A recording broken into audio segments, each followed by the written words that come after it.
Assalamualaikum.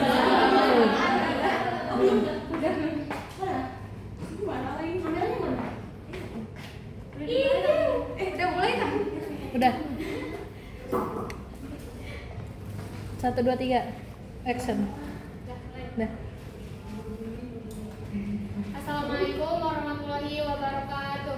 Waalaikumsalam warahmatullahi wabarakatuh. Hamdan syukran lillah abadu. Puji bagi Allah, salam bagi Rasul, salam sejahtera bagi kita semua. Selamat siang teman-teman. Tentunya kami mengucapkan terima kasih kepada Bapak dan pengampu mata kuliah, teman-teman juga yang sudah hadir pada presentasi siang hari ini. Semoga selalu dalam keadaan sehat walafiat. Amin. Kami dari kelompok 5 dengan saya Lisna Melina Rahmawati dan rekan saya Sulis Setiawati.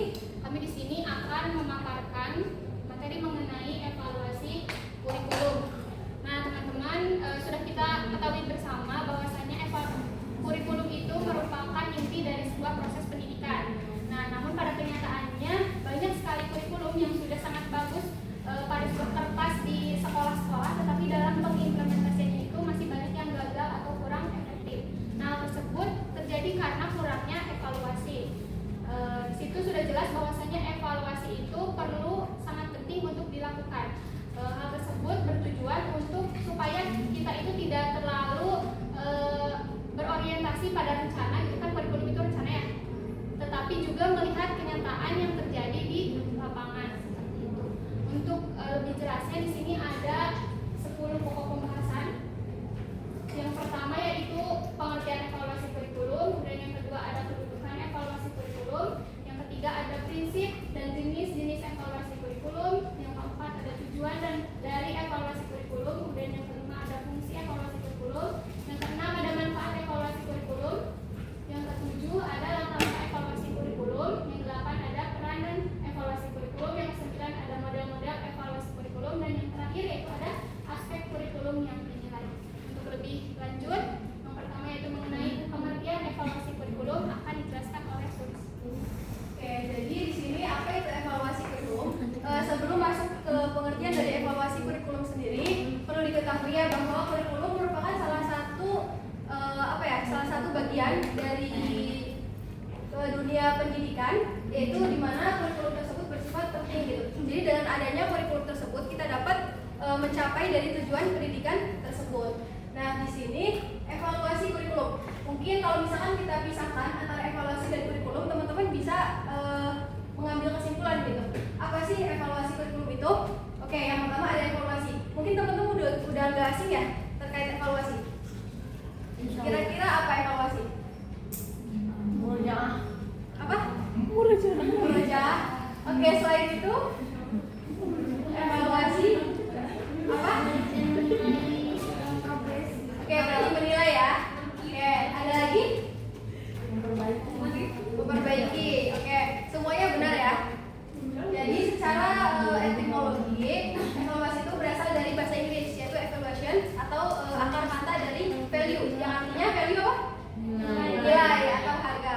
Akan tetapi di sini menurut dari Purwanto, evaluasi adalah suatu proses penempatan prosedur ilmiah yang digunakan untuk melakukan pengumpulan data yang dimana data tersebut bersifat real gitu, atau bersifat apa ya, bahasa lain dari real? Asli. Oke, bersifat asli ya. Dan itu tuh harus bisa dipertanggungjawabkan kebenarannya gitu. Nah, kemudian di sini ada kurikulum. Kurikulum kemarin sudah kita bahas ya terkait kurikulum. Jadi kurikulum menurut pasal 1 butir ke-19 Undang-Undang Nomor 20 Tahun 2003 ya tentang Sistem Pendidikan Nasional mengatakan bahwa kurikulum merupakan suatu sistem atau seperangkat rencana dan pengaturan atau peraturan terkait tujuan, terus isi, terus bahan-bahan pelajaran dan juga sistem pengajaran yang digunakan sebagai pedoman untuk melakukan pembelajaran gitu. Jadi berdasarkan kedua hal tadi dapat disimpulkan bahwa evaluasi kurikulum merupakan suatu proses ilmiah yang digunakan dalam menghimpun suatu data yang bersifat yang bersifat valid atau kebenarannya itu bisa dipertanggungjawabkan gitu. Gimana data tersebut tuh nanti akan digunakan untuk mengambil keputusan. Nah, keputusan tersebut akan ditentukan dengan evaluasi tersebut gitu dalam kurikulumnya. Jadi itu untuk evaluasi kurikulum. Nah, perlu teman-teman ketahui juga bahwa evaluasi kurikulum tersebut merupakan suatu hal yang penting karena dengan adanya evaluasi kita bisa seorang evaluator tersebut nanti bisa digunakan untuk menilai apakah kurikulum tersebut relevan dengan dunia pendidikan sekarang ataukah tidak gitu. Nah, dari hasil tersebut nanti bisa digunakan apakah nanti untuk kurikulum ini nih akan tetap seperti ini atau akan dikembangkan ataupun bagaimana. Jadi mungkin itu untuk evaluasi kurikulum. Selanjutnya yaitu ada kedudukan evaluasi kurikulum. Kedudukan di sini menunjukkan posisi atau letak ada di mana sih evaluasi itu di dalam kurikulum. Setidaknya di sini ada di dalam 4 tahap ya. Yang pertama yaitu perencanaan, yang kedua implementasi, yang ketiga monitoring, dan yang keempat evaluasi. Nah, yang pertama yaitu perencanaan. Nah, evaluasi ada proses perencanaan yaitu untuk menilai apakah rencana yang ada dalam kurikulum tersebut sudah sesuai dengan kebutuhan siswa, kebutuhan zaman sekarang ini seperti itu. Kemudian yang kedua pada tahap implementasi. Nah, pada tahap implementasi ini evaluasi perlu dilakukan untuk melihat apakah kurikulum tersebut berjalan dengan baik ataukah tidak. Kemudian guru itu apakah mengajarkan materi, metodenya menggunakan metode apa sudah sesuai dengan kurikulum ataukah belum. Kemudian yang ketiga ada pada tahap monitoring. Maksudnya itu adalah peninjauan. Jadi evaluasi hadir untuk meninjau secara berkala apakah kurikulum tersebut berjalan terus ataukah tidak. Misalkan ditemukan hambatan tersebut harus segera ditemukan itu solusinya supaya kurikulum tersebut tetap berjalan dengan baik. Kemudian yang keempat yaitu pada tahap evaluasi. Yang pada tahap evaluasi ini yaitu tahap untuk menilai hasil akhir dari penerapan kurikulum yang sudah dirancang dari awal. Nanti bisa terlihat apakah sudah tercapai tujuan dari pendidikan, kemudian apakah hasil kompetensi siswa itu sudah mencapai sesuai dengan apa yang direncanakan pada kurikulum di awal.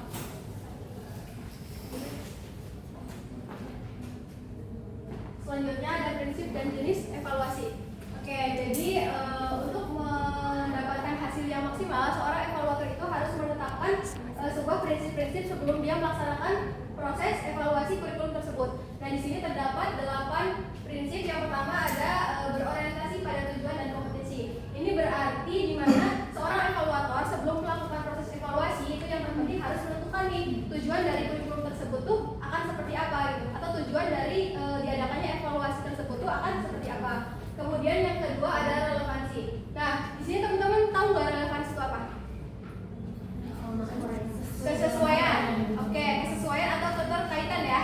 Nah, jadi relevansi pada prinsip evaluasi kurikulum ini terbagi menjadi 2. Yang pertama ada relevansi eksternal dan yang kedua ada relevansi internal. Di mana relevansi eksternal ini merupakan suatu keterkaitan antara kurikulum tersebut dengan dunia luar peserta didik. Yang berarti kalau dunia luar tuh apa cakupannya? Masya? Oke, selain itu juga untuk relevansi eksternal itu keterkaitan antara kurikulum tersebut dengan perkembangan teknologi. Nah, berbeda dengan relevansi eksternal, di sini relevansi internal itu berarti keterkaitan antara komponen-komponen yang ada di dalam kurikulum itu sendiri. Jadi, kalau misalkan yang eksternal itu ada hubungannya dengan di luar kurikulum, kalau internal berarti hanya ada ya di dalam kurikulum. Selanjutnya ada efisiensi. Nah, efisiensi di sini itu berarti yang dimaksud dari efisiensi itu terkait efisiensi biaya atau dana, terus sarana prasarana yang digunakan, terus waktunya, terus ya dan lain sebagainya gitu. Nah, untuk melakukan evaluasi kurikulum tersebut tuh harus menetapkan prinsip efisiensi tersebut gitu agar tujuan dari diadakannya evaluasi juga tetap terlaksana dengan efisien. Selanjutnya ada keefektifan. Nah, keefektifan di sini itu bukan terbagi, terfokus kepada 2 hal. Yang pertama itu keefektifan dari proses dan yang kedua itu keefektifan dari hasil. Dimana keefektifan dari proses itu berarti diadakannya evaluasi pada kurikulum tersebut melihat dari proses pembelajarannya. Tapi kalau misalkan keefektifan dari hasil berarti dilihat dari hasil pembelajarannya. Kemudian di sini ada adil dan ini objektif ya, kurang IF. Di sini ada adil dan objektif. Adil dan objektif yang dimaksud di sini yaitu ketika kita ingin melakukan suatu evaluasi kurikulum, kita harus menetapkan prinsip adil dan objektif. Artinya apa? Artinya kita tidak memandang siapa kamu, siapa dia, siapa Anda gitu. Dan kita juga tidak membeda-bedakan antara satu dan yang lain. Dan pada prinsipnya juga seorang evaluator harus mengambil data sesuai atau mengevaluasi sesuai dengan apa yang ada gitu. Selanjutnya di sini ada kooperatif. Nah, kooperatif mungkin udah nggak asing ya namanya kooperatif. Apa kooperatif itu? Ya, kerja sama. Berarti untuk dilaksanakan evaluasi ini harus bekerja sama nih antara semua yang terlibat, mencakup guru, terus kepala sekolah, peserta didik dan lain sebagainya. Terus kontinuitas. Ini tipe ya, kontinuitas harusnya. Kontinuitas di sini itu kan arti dari kontinuitas itu berkelanjutan. Nah, berkelanjutan yang dimaksud di sini itu ketika ingin melakukan evaluasi kurikulum itu dilakukan secara berkelanjutan. Karena apa? Karena dunia pendidikan kan beriringan dengan dunia teknologi ya, di mana teknologi tersebut terus berkelanjutan gitu, berkembang gitu. Jadi kalau misalkan evaluasinya hanya dilakukan 1 kali 2 kali, maka nanti pendidikan akan tertinggal dengan teknologinya gitu. Jadi itu untuk menyeimbangkannya. Kemudian ada demokrasi. Demokrasi di sini yang dimaksud itu adalah pada prinsip evaluasi kurikulum ini, kurikulum itu harus menetapkan asas-asas demokrasi, di mana harus menetapkan keadilan, terus kesetaraan, terus seorang guru tuh harus memperhatikan keberagaman dari siswa-siswinya gitu, atau peserta didiknya. Oke, tadi udah prinsip, selanjutnya ada jenis-jenis evaluasi. Nah, di sini jenis-jenis evaluasi dibagi menjadi 4 ya. Yang pertama itu reflektif, di mana evaluasi reflektif ini bertujuan untuk menilai ide-ide yang dikembangkan sebagai dasar dari kurikulum tersebut. Kemudian ada evaluasi rencana. Evaluasi rencana ini suatu evaluasi yang berfokus pada rencana dari kurikulum tersebut. Nah, selanjutnya yang ketiga ada evaluasi proses. Evaluasi proses juga sama, yaitu evaluasi yang memperhatikan atau berfokus kepada proses, karena mengingat bahwa proses merupakan suatu hal yang penting dalam kurikulum gitu. Karena di situ tuh proses sangat berperan di dalam evaluasi kurikulum. Selanjutnya ada evaluasi hasil. Di sini juga evaluasi hasil itu berfokus pada hasil belajar dari peserta didiknya.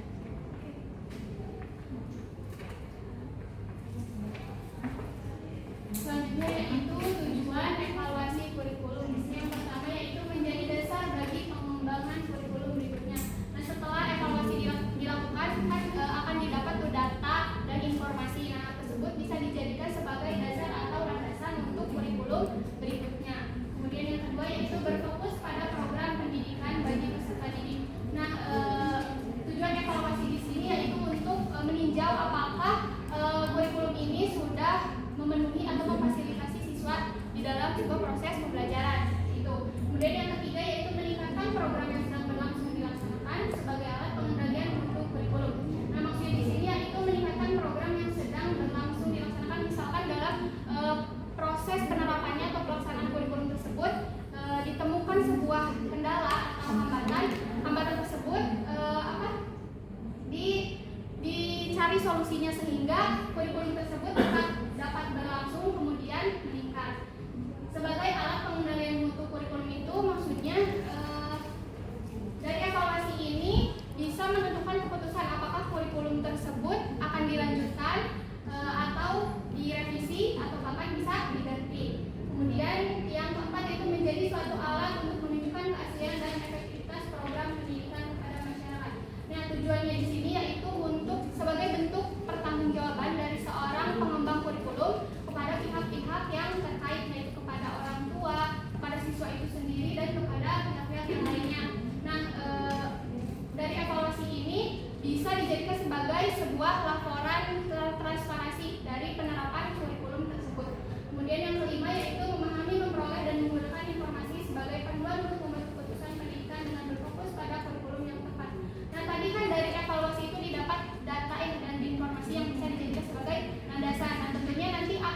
menghasilkan sebuah kurikulum yang baru gitu, yang terbaru, yang lebih tepat. Kenapa? Karena pembaruan tersebut didapat dari data yang akurat gitu, jadi bukan hanya berdasarkan asumsi semata.